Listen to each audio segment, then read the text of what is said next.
BJP ಬಿಟ್ಟು ಕಾಂಗ್ರೆಸ್ಗೆ ಬರ್ತಿದ್ದಂತೆ ಮಾಲಿಕೆಯ Guttedar full active ಆಗಿದ್ದಾರೆ. ರಾಧಾಕೃಷ್ಣ ದೊಡ್ಡಮನಿ ಪರ ಕಲಬುರಗಿಯಲ್ಲಿ ಗುತ್ತೇದಾರ ಪ್ರಚಾರವನ್ನು ಮಾಡ್ತಾ ಇದ್ದಾರೆ. ಮಾಜಿ ಸಚಿವ, ಮಾಜಿ ಶಾಸಕ ಕೂಡ ಹೌದು. ಬಿಜೆಪಿಗೆ ಹೋಗಿದ್ರು, ಈಗ ಮತ್ತೆ ಮರಳಿ ಮನೆಗೆ ಬಂದರು. ಕಾಂಗ್ರೆಸ್ನಲ್ಲೇ ಇದ್ದರು ಇವರು. ಖರ್ಗೆ ಅವರ ಗರಡಿಯಲ್ಲಿ ಪಳಗಿದ್ರು, ಈಗ ಮತ್ತೆ ಅದೇ ತೆಕ್ಕೆ ಬಂದಿದ್ದಾರೆ. ಗಂಗಾನಗರದಲ್ಲಿ ಕೈ ಅಭ್ಯರ್ಥಿಗೆ ಪಟಾಕಿ ಸಿಡಿಸಿ ಅದ್ಧೂರಿ ಸ್ವಾಗತವನ್ನು ಕೋರಲಾಗಿದೆ. ರಾಧಾಕೃಷ್ಣ ದೊಡ್ಡಮನಿ ಗೆದ್ರೆ ಮಲ್ಲಿಕಾರ್ಜುನ ಅವರ ಕೈ ಬಲವಾಗುತ್ತೆ. 1.5 ಲಕ್ಷ ಲೀಡ್ ಕೊಟ್ಟು ರಾಧಾಕೃಷ್ಣ ದೊಡ್ಡಮನಿಯನ್ನ ಗೆಲ್ಲಿಸಿ ಅಂತ ಗುತ್ತೇದಾರ್ ಮತದಾರರಲ್ಲಿ ಮನವಿಯನ್ನ ಮಾಡಿಕೊಂಡಿದ್ದಾರೆ. 2019ರಲ್ಲಿ ಖರ್ಗೆ ಅವರು ಸೋಲಿಕ್ಕೆ ಇವರು ಕೂಡ ಒಂದು ಲೆಕ್ಕದಲ್ಲಿ ಕಾರಣ ಅಂತ ಹೇಳಬಹುದು. ಯಾಕಂದರೆ ಆವಾಗ ಇರಲಿಲ್ಲ ಖರ್ಗೆ ಅವ್ರ ಜೊತೆಗೆ ಇವರು, ಚಿಂಚನಸೂರು ಇರಲಿಲ್ಲ. ಈಗ ಮತ್ತೆ ಎಲ್ಲರೂ ಕೂಡ ಖರ್ಗೆ ಬಳಗಕ್ಕೆ ಸೇರಿದ್ದಾರೆ. ಕಾಂಗ್ರೆಸ್ಗೆ ಒಂದು ದೊಡ್ಡ ಶಕ್ತಿ ಬಂದಂಗಾಗಿದೆ. ಗುತ್ತೇದಾರ್ ಫುಲ್ ಆಕ್ಟಿವ್ ಆಗಿ ರಾಧಾಕೃಷ್ಣ ದೊಡ್ಡಮನಿ ಪರವಾಗಿ ಕ್ಯಾಂಪೇನ್ ಮಾಡ್ತಾ ಇದ್ದಾರೆ. ಅದ್ಧೂರಿಯಾದಂಥ ಸ್ವಾಗತ ರಾಧಾಕೃಷ್ಣ ದೊಡ್ಡಮನಿ ಅವರಿಗೆ ಸಿಕ್ಕಿದೆ. ಸಂಪೂರ್ಣವಾಗಿ ಇವತ್ತು ನಮ್ಮ ಒಂದು ಬಡಾವಣೆಯಲ್ಲಿ ಅವರು ಕಾಲಿಟ್ಟಿದ್ದು ರಾಧಾಕೃಷ್ಣ ಸನ್ಮಾನಿಸಿದ ರಾಧಾಕೃಷ್ಣ ಪ್ರಚಾರ ವೇದಿಕೆಯ ಈ ಒಂದು ಕಾಂಗ್ರೆಸ್ ಪಕ್ಷದ ಅಭ್ಯರ್ಥಿ ಮಲ್ಲಿಕಾರ್ಜುನ್ ಖರ್ಗೆ ಅವರ ಎಐಸಿಸಿ ಅವರ ಅಪಾರವಾದ ಸೇವೆಯನ್ನ ಈ ಜಿಲ್ಲೆಗೆ ಮುಡುಪಾಗಿಟ್ಟಿದ್ದಾರೆ. ಮುಂದೆಯೂ ಇದೇ ರೀತಿ ಸುಮಾರು ಇವತ್ತು ಆ ಪಕ್ಷವನ್ನು ತ್ಯಜಿಸಿ ಮತ್ತೆ ಮರಳಿ ನಮ್ಮ ಮನೆಗೆ ಬಂದಿದ್ದೇವೆ.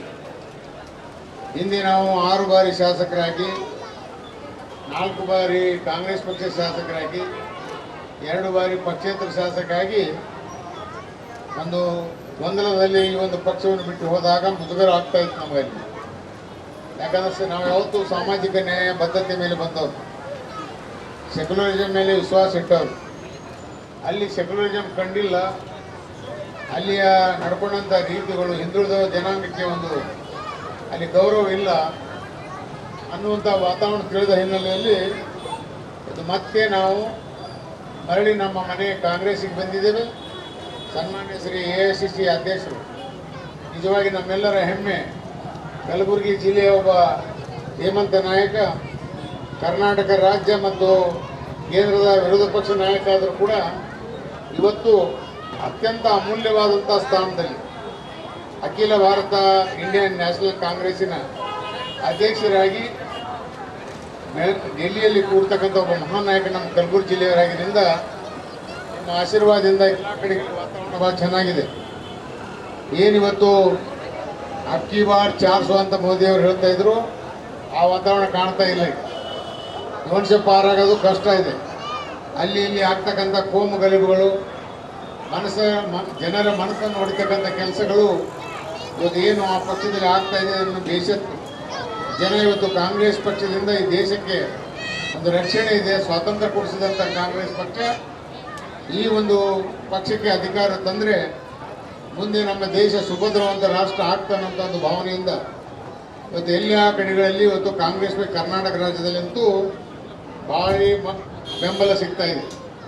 28 ಲೋಕಸಭಾ ಚುನಾವಣೆಯಲ್ಲಿ ನನಗನ್ನಿಸ್ದಾಗ ಇಲ್ಲಿನ ವಾತಾವರಣ, ಇಲ್ಲಿಯ ಉತ್ಸಾಹ ಯಾವ ರೀತಿ ಇದೆ ಅದೇ ರೀತಿಯ ಉತ್ಸಾಹ ಶ್ರೀಮಾನ್ ಸಿದ್ದರಾಮಯ್ಯ ಅವರ ನೇತೃತ್ವದಲ್ಲಿ, ಶ್ರೀಮಾನ್ ಡಿ ಕೆ ಶಿವಕುಮಾರ್ ಅವರ ಮುಂದಾಳತ್ವದಲ್ಲಿ ಎಲ್ಲಿ ಹೋದಲ್ಲಿ ಕೂಡ ಇವತ್ತು ಕಾಂಗ್ರೆಸ್ ಪಕ್ಷಕ್ಕೆ ಈ ರೀತಿಯ ಒಂದು ಬೆಂಬಲ ಸಿಗ್ತಕ್ಕಂಥ ವಾತಾವರಣ ನೋಡಿದ್ರೆ 28 ಲೋಕಸಭಾ ಚುನಾವಣೆ ಅಭ್ಯರ್ಥಿಯಲ್ಲಿ ನನಗನ್ನಿಸ್ತದೆ ಮೇ 7ನೇ ತಾರೀಕು ಮತ್ತು 26ನೇ ಇದೇ ತಿಂಗಳು 26ನೇ ಚುನಾವಣೆ ಮತದಾನ ಆದ ಮೇಲೆ ಜೂನ್ ಫಲಿತಾಂಶ ಬಂದಾಗ ಕರ್ನಾಟಕ ರಾಜ್ಯದಲ್ಲಿ 28ರಲ್ಲಿ 20ರಿಂದ 25 ಸ್ಥಾನ ಕಾಂಗ್ರೆಸ್ ಪಕ್ಷ ವಾತಾವರಣ ಕಾಡ್ತಕ್ಕಂಥ ಹಿನ್ನೆಲೆಯಲ್ಲಿ ನಮ್ಮ ತಾಯಂದಿರು ಹಿರಿಯರು ತಾವೇನಿದ್ದೀರಿ ತಮ್ಮ ಅಮೂಲ್ಯವಾದಂಥ ಮತವನ್ನು ಹಾಳು ಮಾಡದೆ ಸರಿಯಾಗಿ ಹಸ್ತದ ಗುರುತಿಗೆ ತಾವು ಮತ ನೀಡೋದರ ಮುಖಾಂತರ ಭಾಳ ಸರಳ ಸಜ್ಜನಿಕೆಯ ವ್ಯಕ್ತಿ ನಮ್ಮ ರಾಧಾಕೃಷ್ಣ ಅವರು.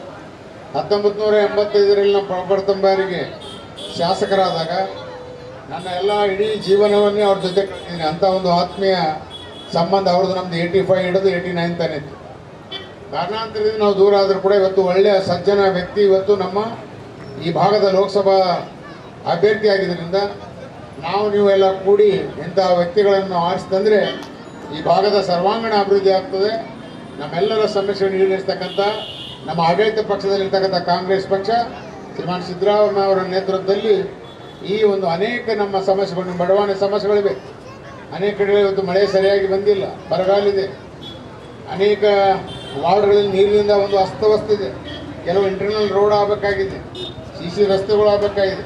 ಇವೆಲ್ಲ ಸಮಗ್ರ ಅಭಿವೃದ್ಧಿ ಆಗ್ತಕ್ಕಂಥ ಒಂದು ಒಳ್ಳೆಯ ವಾತಾವರಣ ಬರ್ತಕ್ಕಂಥ ಈ ಒಂದು ಸಂದರ್ಭದಲ್ಲಿ ಮುಂದೆ ನಮಗೆ ಸಿಗುವುದರಿಂದ ಈ ಲೋಕಸಭೆಯಲ್ಲಿ ನಾವೆಲ್ಲ ಅತ್ಯಂತ ವಿನಮ್ರತೆಯಿಂದ ನಾವು ಹಸ್ತಗುರ್ತಿ ಮತ ಹಾಕೋದ್ರ ಮುಖಾಂತರ ರಾಧಾಕೃಷ್ಣ ಅವರನ್ನು ಬರೀ ಆರಿಸ್ಪಡಿಸೋದಲ್ಲ, 1,50,000 ಮತಗಳಿಂದ ಈ ಭಾಗದಿಂದ ಲೋಕಸಭಾ ಸದಸ್ಯರನ್ನಾಗಿ ಮಾಡಿದ್ರೆ ಖಂಡಿತವಾಗಿ ಕೇಂದ್ರದಲ್ಲಿ ಹೋರಾಟವನ್ನು ಮಾಡಿ, ಏನು ರಾಜ್ಯಕ್ಕೆ ಅನ್ಯಾಯ ಆಗ್ತಾ ಇದೆ, ಕೇಂದ್ರದಿಂದ ಹಣ ಬರಬೇಕಾಗಿದೆ, ನಮ್ಮ ತೆರಿಗೆ ಹಣ ಏನು ಸಿಗ್ತಾ ಇಲ್ಲ, ಇದನ್ನೆಲ್ಲ ಹೋರಾಟ ಮಾಡಿ ತರ್ತಕ್ಕಂಥ ಒಂದು ಸಾಮರ್ಥ್ಯ ನಮ್ಮ ರಾಧಾಕೃಷ್ಣನ ಬಳಿ ಇರೋದರಿಂದ ತಾವೆಲ್ಲ ಅವ್ರಿಗೆ ಆಶೀರ್ವಾದ ಮಾಡಬೇಕಂತ ಸಂದರ್ಭ ಕೇಳಿ ನಿಮ್ಮನ್ನೆಲ್ಲ ವಂಚಿ ನಾನು ಮಾತು ಮುಗಿಸ್ತಾ ಇದ್ದೀನಿ. ಎಲ್ಲರಿಗೂ ನಮಸ್ಕಾರ.